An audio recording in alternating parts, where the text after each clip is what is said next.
Hi everyone, and welcome again to my channel.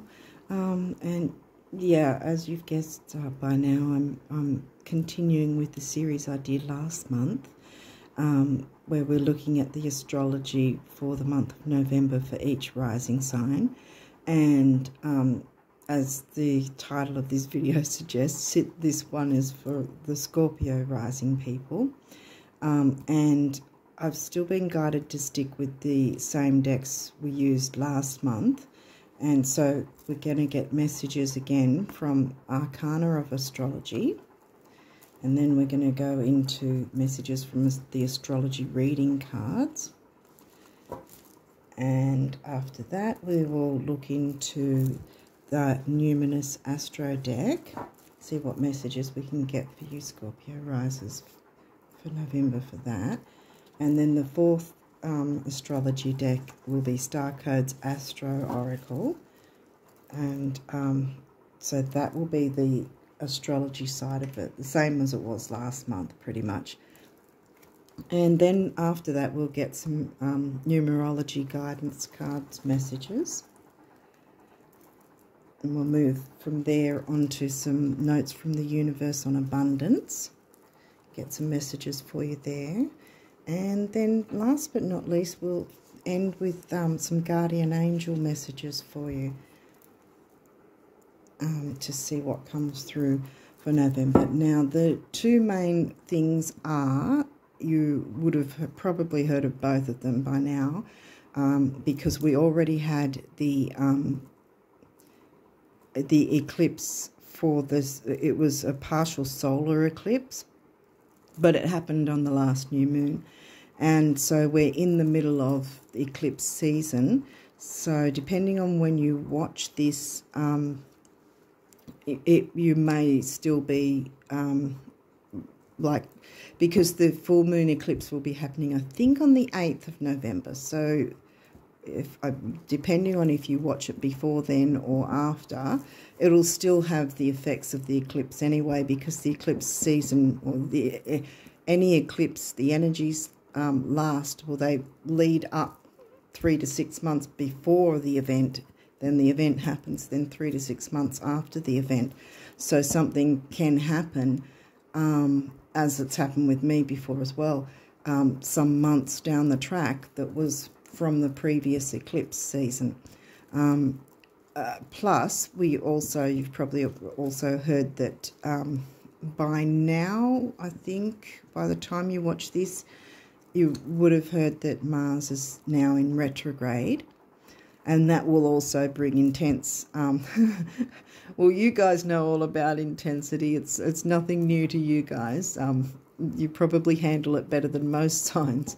But yeah, so there's the intensity in that sense with Mars being retrograde, because Mars likes to push ahead with things and the fire and all that sort of thing. But when it's in retrograde, things are slowing down or not working out exactly how they normally would. And we can all, no matter what sign we are, we can all get frustrated with that, and perhaps more so than we would be if Mars wasn't in retrograde, if that makes sense.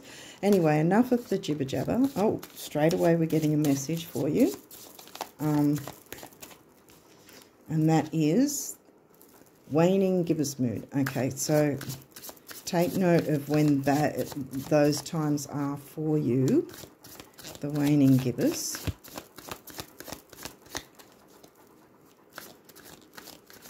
So that's after the full moon, because it's not waxing, that's after the full moon. And that would be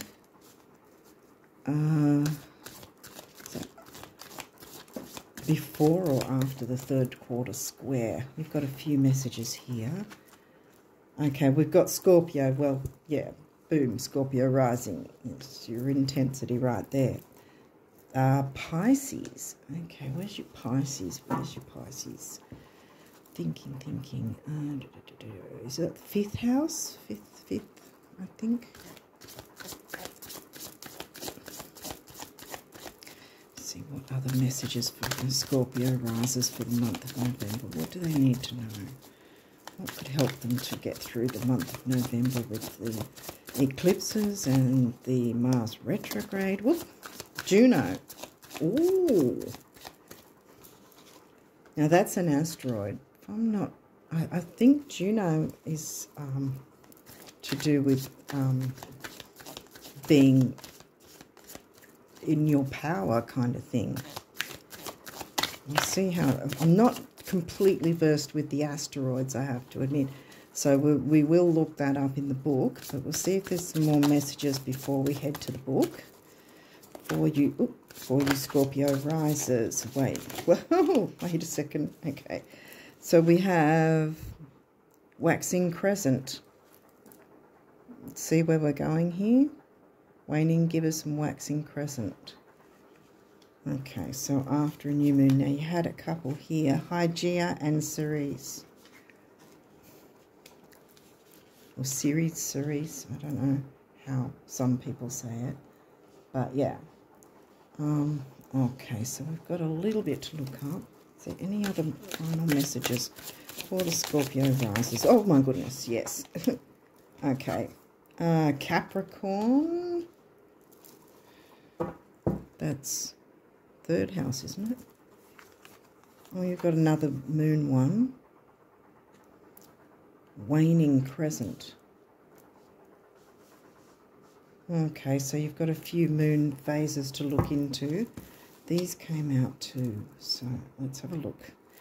What came out? Second house. Second house is Sag, isn't it? Yeah. Saturn, well, yeah. Lunar eclipse, well, we know, yeah, like I was mentioning, lunar eclipse is on the way. So there's, okay, so look, there's a whole bunch of moon energy going on here. Yeah. So you're going to be, I think you're going to be getting help from the moon phases if you work with them. It's going to be in your favour. What's this? Virgo. Okay. That's about health, duty, service, and that's 6th house energy, but Virgo is not in your 6th house. Trying to think. That's 11th house, isn't it? That's the Aquarian house. Virgo, I think, is in your 11th house. Okay. Well, we'll move on. First, before we move on, I'll read from the book. Okay, so we'll read up the moon cycles, and then we'll look into the Hygeia, Ceres, and what else was there? Juno. Yeah. Okay, so waning gibbous. See, these are not far from when the moon is squared. Like when the moon is squared with the sun, it's called either first quarter moon or third quarter moon, and these guys are in between the new moon and the first quarter, the new moon and the third quarter, if that makes sense. Waning gibbous, that's this one, yep. Inner reading.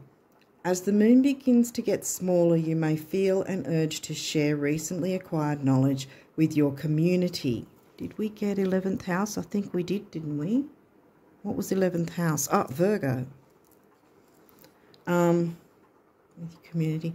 Reflection doesn't always have to be a solitary act. Communication about your feelings can help prepare you for the upcoming stages. Look at it this way. If someone else's information could help you, wouldn't you want them to share it? You could also be feeling out of the loop or shunned by your community. Well, that would be awful. Being ostracized hurts, and you should share how you feel with those around you. This behaviour could be unintentional, so don't write anyone off yet. Yeah, see, because we've got Mars in retrograde, so things will, for anyone, no matter what sign, it's going to be intense in that sense. So it will be like I was saying just before, it'll be that bit more intense, which will intensify our reactions, which we may not have had if Mars wasn't retrograde. And like I said, given that there's the eclipses as well, we've got a really pretty intense time to deal with. So sort of, you know, cut ourselves some slack kind of thing, if that makes sense. Then we've got waxing gibbous. Where are you? Is that, no, that's waxing crescent. Waxing gibbous. No, waxing crescent. Oh, sorry. I was looking at the wrong one. Waxing crescent, yeah. Okay, sorry, Mars retrograde. I blame Mars retrograde. Anyway, the moon is beginning to show herself, and beneath the surface, the roots of the seeds you planted are beginning to weave and strengthen in the soil. Growth can be broken up into two parts: obstacles, which are negative patterns from the past, and actions, which are changes made to achieve alignment. What this means is that focusing your energy toward what you want to accomplish is a form of self-care. Just resist the urge to overwater your garden, as you don't want to end up with root rot. So yeah, so again, it's sort of being slow and methodical, like Saturn loves. And also Virgo and Saturn Capricorn. Did Capricorn come in? Yes, Capricorn came in. Saturn's the ruler of Capricorn. We haven't got Mercury yet. But yeah, Mercury's the ruler of Virgo and Gemini. Waning crescent. Where's waning crescent? Yep, waning crescent. The waning crescent or balsamic moon, the balsamic moon right before the new moon. So it's the dark moon time phase, which is healing, Virgo healing. The waning crescent or balsamic moon is the final step in the cycle. It is a time for rest and recuperation. Nothing more can be done in this moment. You just need to wait it out. It is important to understand that sometimes, no matter what steps we take or preparations we make, we cannot change fate. What we can do is accept that life comes with curveballs, and try to go with the flow. Okay, so that's the moon's, lunar eclipse. We'll just quickly read that one. I'll try not to make it too long, but yeah. The lunar eclipse occurs when the moon moves behind the earth and ends up in its shadow. It may seem strange that something in a shadow can be known as the illuminator, but that is because this event only takes place during a full moon. A lunar eclipse carries the same message as a regular full moon, but intensified. Truths that we may not be ready to see are going to come to light. Well, yeah, Scorpio is usually the sign Scorpio. Well, Pluto rules Scorpio, and Mars is also known as the co-ruler of Scorpio as well. So, the secrets revealed kind of thing. That's not necessarily a bad thing either. So let's look into the asteroids now. The first one came through was Juno in a reading. When Juno appears in a reading, it is time to take a look at your relationship and evaluate what is working and what is not. Make sure your focus is not only on the history of this relationship, but also the possible future of it. Juno never makes a flippant or sudden decision, because that's another thing with Mars retro and all the energies of the eclipses.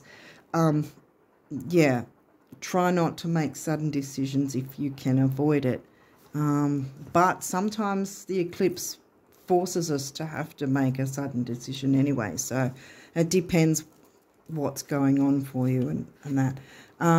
Okay, so Juno never makes a flippant or sudden decision. She looks at every possible angle of a situation. It's the perfect time to make a list of the pros, cons, or indiscretions. Is your partner meeting your needs? Are you meeting their needs? If your partner strives for stability, and you want excitement, how are you going to balance these desires? If you are not partnered up, this is a great time to do some self-reflection on what you bring to the table, the boundaries you want to set, or even if you want to be in a relationship at all. Okay. So yeah, I had a feeling Juno was sort of the wanting to be empowered and do their own thing. Hygeia, as the name states, see, it's come right with Virgo, because it's, you know, health and hygiene. Here we go. It's right above Virgo, or Virgo came right underneath it. And that can be not necessarily physical health or hygiene. It can be emotional and spiritual health and hygiene as well. What we're feeding our spiritual self, what we're feeding our mind, and that sort of thing maybe as well. Okay, inner reading. Hygeia's appearance means it is time to do a spring cleaning of your mind, body and physical space. A change in attitude is necessary in regard to health and fitness. We can only run on empty for so long before we are struck down with an illness. Well, we do not want that. If you have been dealing with health issues, Hygeia can symbolize your search for help. If holistic approaches haven't been working, then it might be time to look into traditional medicine and vice versa. Consult your health practitioners to see what solutions you can brainstorm together. Like all elements in astrology, she has the potential to go overboard and become a hypochondriac or cause us more harm than good. If you are struggling with something health-related, take a look at her placement in your chart to get a fresh viewpoint. Okay, and then we had Cerise. Where was she? Oh, Cerise. I think she's up near the front, though. Where is she? There she is. Okay. Was that the net? Oh, I think Cerise was the last one. Inner reading. Things are abundant in your life right now, and the potential for reaching your goals is at its peak. You just need to stay focused on the things that matter most to you. Don't let minor distractions get in the way of that or influence your decisions. You know what is best for you, even if it doesn't make sense to anyone else. It doesn't need to, Juno. If you are going through a low emotional period, do your best to appreciate the beauty in the everyday.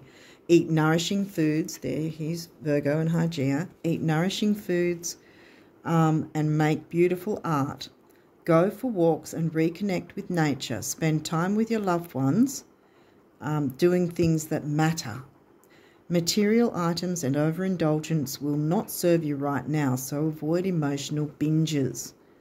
When we are children, our parents are supposed to take care of us. They should hug us when we are sad and feed us when we are hungry.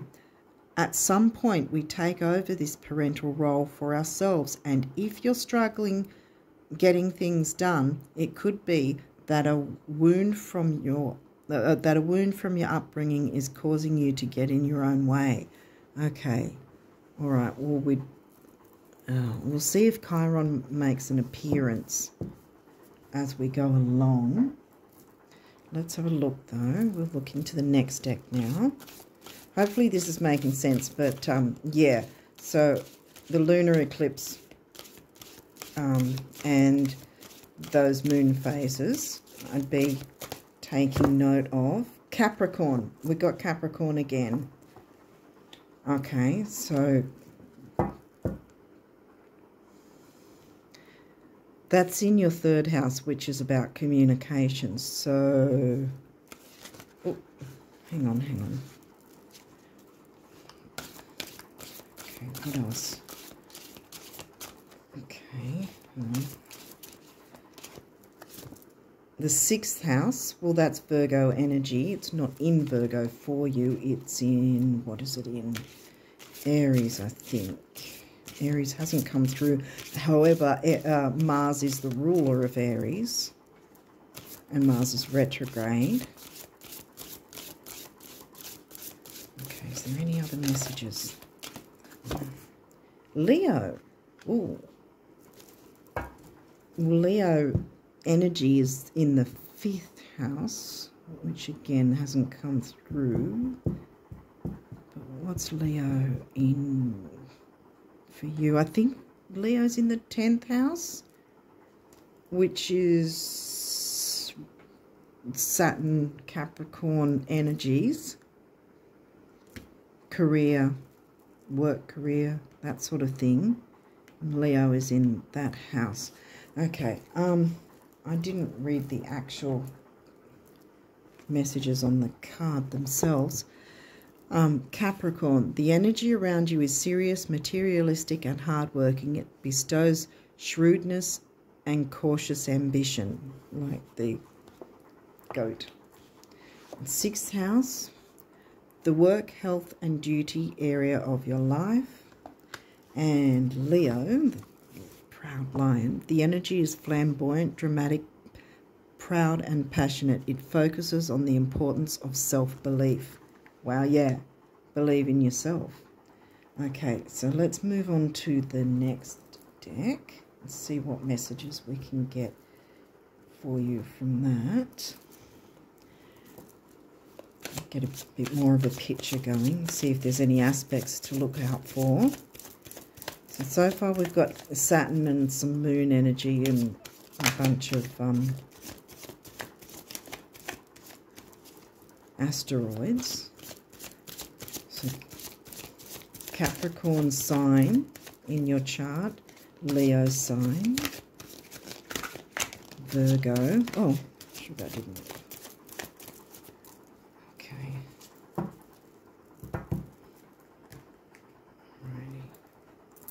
What do we have here?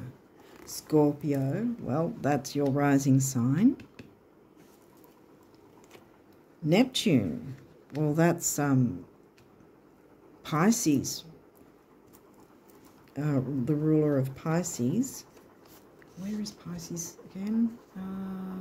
5th house, isn't it? Ah, right. Because Leo energy is 5th house, but that's in your 10th house. But your 5th house is in Pisces. What else have we? Opposition, okay. Well, you'll be looking at something exactly as it looks there. An opposition will be literally from one side to the other of your chart, wherever. If something's exactly lining up, the opposite. Like, for instance, your north and south node, wherever they're placed, they will always be opposite each other. And the same with your ascendant sign, it will be on this side. Your descendant will be on that side. Your midheaven or your MC will be up the top there, and that denotes your working life. And right at the opposite, wherever it lines up, right at the opposite, will be what depicts your home life.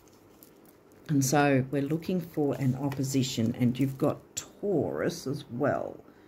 Okay, and Taurus is about money and earth, and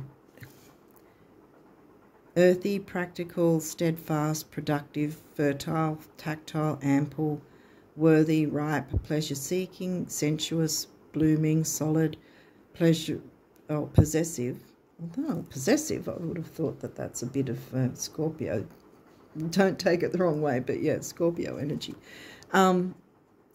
Possessive, tenacious, loyal, patient, deliberate. Okay, so did we get Taurus in there? Or 2nd house? No, I can't see it. Or if it is, it's not here. Yeah, so we look for what's in opposition in your chart. Saturn's come up. but what else? Okay.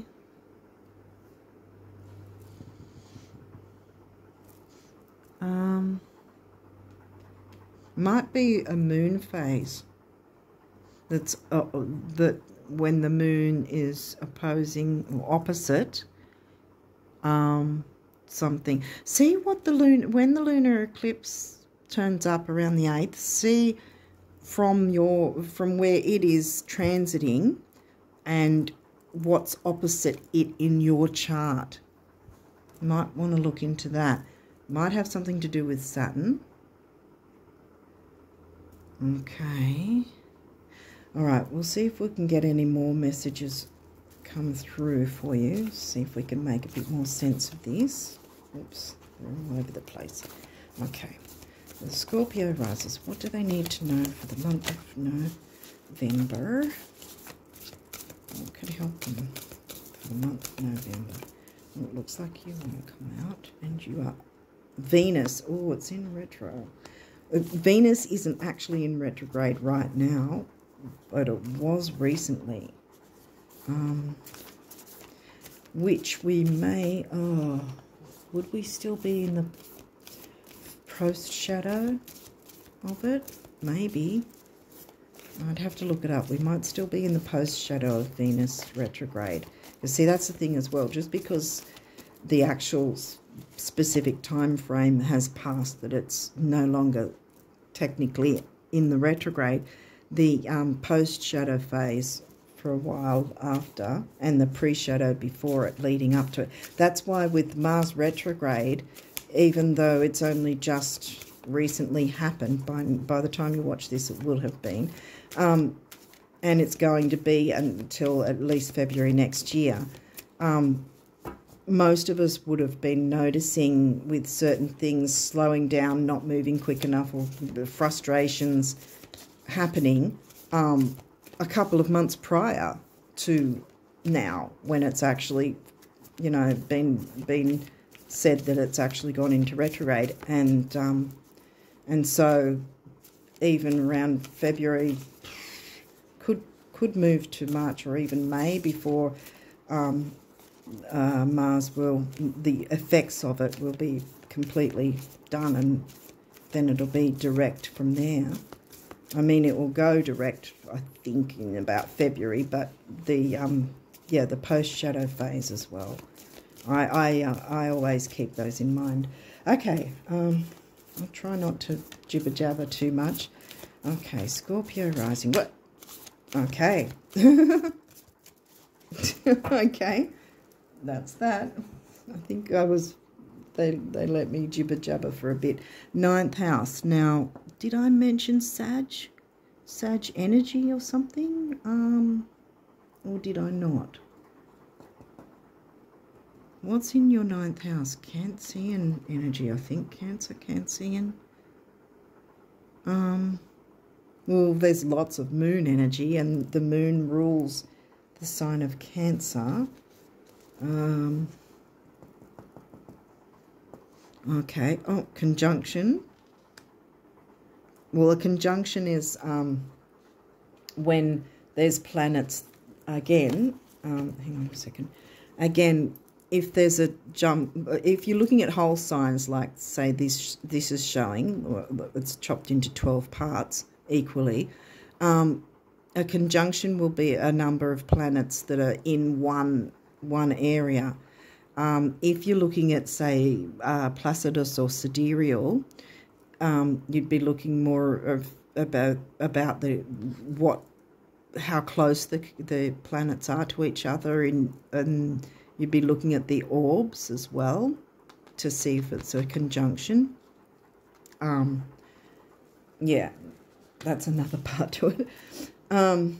But yeah, so it's easier to just when you're first learning anyway, it's easier to just go, okay, what's in one particular house, and go from there. You can still learn so much. There's so much to know. And first house, well, Scorpio rising. That's your ascendant. Let's have a read of these. Now, 21 is Neptune. Funny that I opened it to Neptune. Dreams. I'm going to read the gift of that, even though I didn't pull that card. I'm going to read it anyway. Allow yourself to float, to swim in that great ocean of the collective consciousness. Soak up the presence of divine soul. There is no separation between you and all sentient beings, between you and the realms of gods and spirits. Okay, so Neptune was done, even though I didn't bring it up. Okay, so Venus. Venus is in what they call in here the challenge position. Just show the image of it here, but it's in challenge. So it says here, emotions run strong and passions are intense. There's intense energies no matter what sign you are these lately at the moment. Be wary of crimes of passion, love addiction, or looking for love in material things. We'll see Neptune can also be unrealistic. Neptune and Pisces. What house was Pisces in for you again? I'm trying to remember. I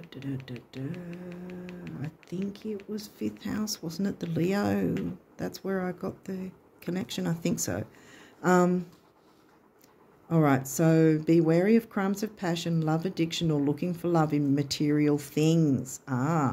If you're fascinated by the superficial aspects of Venus, you can get caught up in appearances or become blind in love. Look deeper. Did you get Taurus in here or 2nd house? Because that's also Venus related. So is Libra. And oh yeah, see Taurus, boom, right there. I was looking for it. Yeah. Because Venus rules Libra and Taurus.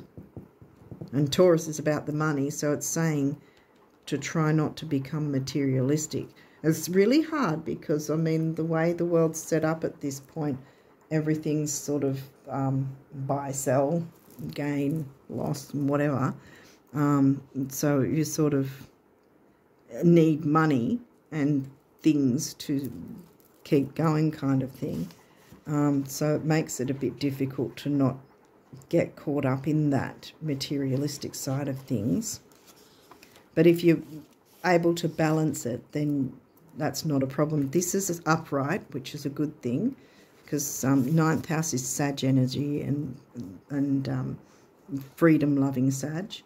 And your 9th house is in the Cancerian sign, isn't it? Which I don't think that came through, did it? Capricorn came through twice. And that's Capricorn's the opposite sign to Cancer, Cancerian. Okay, so 9th house, and it's the gift we're reading because it's upright. Widen your horizon and expand your world. Explore in your mind, body, and soul. Teach what you know. The world is waiting for you. Leo, boom. So use some of that Leo energy. And yeah, dare to be you. Okay, conjunction. Now this one is in reverse and it's 51, is it not? Yes. So that's what the bird's flying if it's upright, but it's in reverse, so we've got to read the reverse one. Okay, conjunction in the reverse position says challenge. It's called challenge when it's in reverse in this book. Be wary of relationships that ask you to shrink yourself to fit them. Right. None of that. Yeah, be that and be that. Don't shrink for anyone. And value the conjunction over individual growth. Okay. All right, sorry. I'll read it again. Be wary of relationships that ask you to shrink yourself to fit them and value the conjunction over the individual growth. So, yeah, you've got to work on your growth. Use the moon phases. Oh, 2nd house did come in. Yeah, 2nd house, Taurus. 2nd house is Sagittarian, isn't it? Sag energy. And now you've got 9th house. Yeah. Okay, and 39, first house. Well, that's your ascendant. What was it, 39? It's over here. And it is upright, so it's gift. Evaluate how you interact with the world as the beginning of a journey of self-discovery. Yes. Yes. Be you. I don't know if this is making sense, but yeah, dare to be you, because the world's waiting. One of the cards said here, the world is waiting for you. And there's, oopsie, and there's things you can teach the world. There was teach somewhere there. So you've got something to offer the world, and the world is waiting for you. So don't shrink for anyone. Sorry, guys, but yeah, I'm getting a bit animated right now. Okay, so what is the messages for the Scorpio risers? What numerology this one wants to come out? Completion, 9. You've got 9th house. Completion. Okay. And it's purple. Royalty. Be the Leo mixed with your Scorpio rising. Be the complete you. Hopefully that makes sense. I'm just, I guess I'm just saying whatever's coming into my head. Okay, so what other numerology messages for the Scorpio risers for November? What do they need to know? Other messages for them? What other numerology messages can they get? What do they need to know? Oop. Okay, let's have a look. What else have you got? And you have adventure, 9th house again. Yeah, I think you might be getting the point here. Oh wow. And 85, well that was 955, which comes to a 1, which is personal power and strength. 85 comes to a 4, the builder. Follow your dreams. Yeah, whatever might drop. I think you've been told, Scorpio risers, you need to follow your dreams and not let anyone make you shrink. Don't shrink for anyone. Oh, no. Okay. All right, so Scorpio risers, notes from the universe in abundance. What abundance messages can Scorpio risers get from the universe? What do you want to let them know? Whoops. They're all going all over the place. What messages for the Scorpio risers for the month of November? What do they need to know? What does the universe want to tell you guys?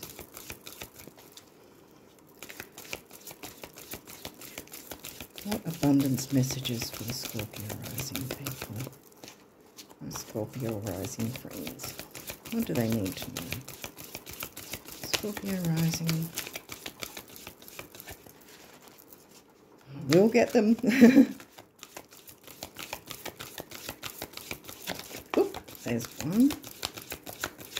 And I think this one also wanted to come out. So first we've got this one.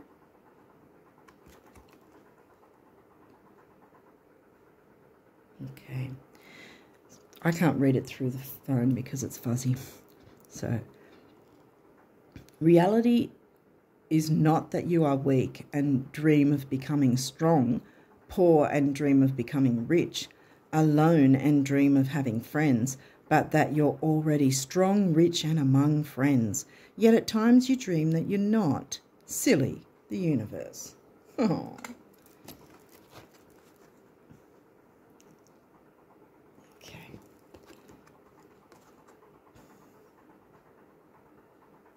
Something wonderful is happening for you right now from me, the universe. And look, there's a lot of blue healing, blue and turquoise healing colours coming through.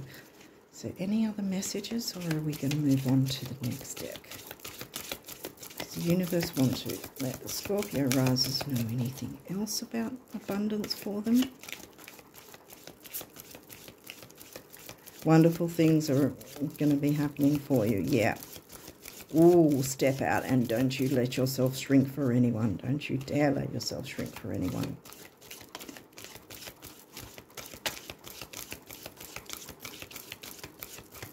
Okay, I think we're done with that. Sorry, I think I'm getting, I kind of get into this a bit, I guess. I get a bit animated, sorry. Anyway, so now we'll look for guardian angel messages. Oh, here's one. Oh, we got a few. Scorpio risers, is there any more? Just take one more go. See if there's any other messages before we... Okay, no, that's it. All right, not sure what came through first, but this one's showing, so get that.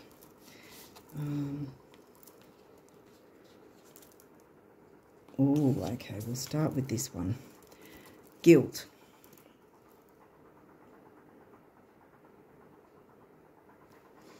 Okay. You do not need another's approval. Ah, you don't need another's approval. I think this is exactly what's going on. You do not need another's approval to feel worthy of love, regardless of what you've done or what you think you've failed to do. From your soul's perspective, there's neither right nor wrong. Every experience in life is here to help you expand your awareness of love, so that you may embrace ever greater spheres of wisdom. You've done nothing wrong. Right. Universe is telling you. Prayer. Again, sorry if it's not clear. Dear God, help me always to remember that this present life is but a fleeting moment within eternity. Help me always to remember that this life is but a dream. Help me always to remember that you exist within everyone and everything. Help me always to remember that love is all there is and all else is an illusion. Thank you. We create our reality. Intuition. Trust your intuition. Well, you are Scorpio, so, you know, you should already be used to that. Trust your intuition and know what seems logical may not necessarily be right. The answer to your question lies inside your heart. Endless possibilities exist for you. Stop trying to work it all out. Capricorn and Virgo always trying to work everything out. Stop trying to work it all out and feel your way through. We, your angels, will guide you. Trust your feelings. What feels right is right. And then we'll finish on creativity. Okay. We, your angelic messengers, are here to help unleash the endless creative potential that you possess. Creativity is Leo energy as well. Listen to the whispers of love inside your heart as we communicate with you through feeling and emotion. Let go of fear. That's Saturn. Where was Saturn again? I think Saturn's hiding. So yeah, let go of fear. Let go of fear and apprehension and express the endless source of creativity you possess. Have fun. Leo's about having fun. And so is ninth house. Ninth house is about, you know, taking it easy, enjoying the moment, so to speak, as well as the big picture thinking and long, travel, long distance and all that sort of thing as well. and just philosophy, everything, yeah. Okay, let go of fear and apprehension and express the endless source of creativity you possess. Have fun and allow the inner child within you to express your true essence. All is valid. Well, I think you guys have been told too. This is, yeah, I think take notice of the moon cycles, and this full moon eclipse is going to be big for you, I think, as well. Check out what's opposition, what's in opposition, and maybe what's in conjunction as well. Venus has come through, Saturn came through as well, didn't it? Yeah. And like I said, Saturn's hidden. But, I mean, you can use the Saturn energy as, you know, to go slow and take things easy in a way, because Saturn likes things to slow down and to be considered and take your time with things. Saturn doesn't like rushing. Mars loves rushing, but Mars is in retrograde. So, and that's why everyone's going to be getting a bit antsy and frustrated with things not moving forward quick enough. But armed with that information, you can then move forward and be you. Don't let anyone make you feel or that you should shrink back for someone else. No, you be you. Chase your dreams. Follow your dreams. Because that's, yeah, that will be, yeah, that will bring you to, how do I explain it, to full completion of who you need to be. You know, that you're no longer hiding yourself, to complete that phase and move into the new phase of you, you know, because you are important as well. In any relationship, the one thing that will be there is you. Whatever relationship you have, you will be part of that as well. So you are just as important. Sorry for the pep talk. But yeah, hopefully this has helped. And I wish you all the best for November. And until next time, all the best and bye for now.